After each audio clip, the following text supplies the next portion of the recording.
Hello, hello mga kadadi. Isang magandang gabi. So, Sunday pa rin naman ngayon.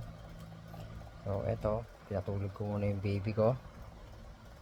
So, sigurado mga alas 12 o alauna. Siya.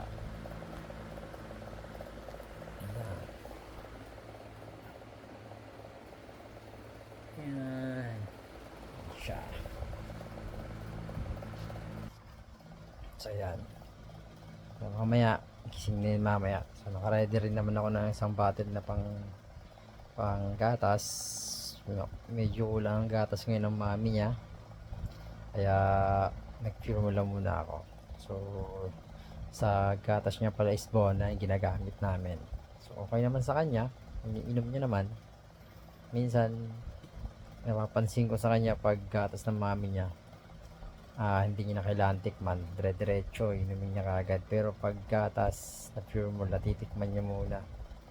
So, papakiramdaman niya. And then, tsaka siya dede. So, ganun siya. Ganun siya katalino.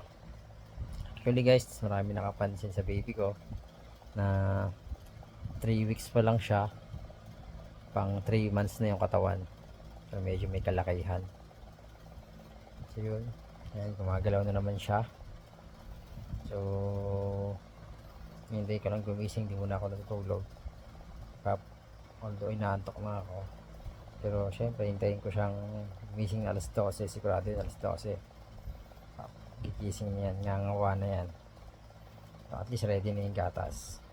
So lang naka-stock ng gatas yung mami niya ngayon. Inubos niya kaninang tanghali pag uwi namin galing simba. And then deliver na rin ako ng mga order. Pag uwi ko wala pa rin gatas. So yun muna, paway ka daddy. So kailangan alam mo yung oras kung anong oras gigising yung anak mo. So hindi laging babae. So yung misis ko natutulog na, ako na lang yung gising. Maaga ko siya pinagising, pinatulog para at least may energy siya para bukas.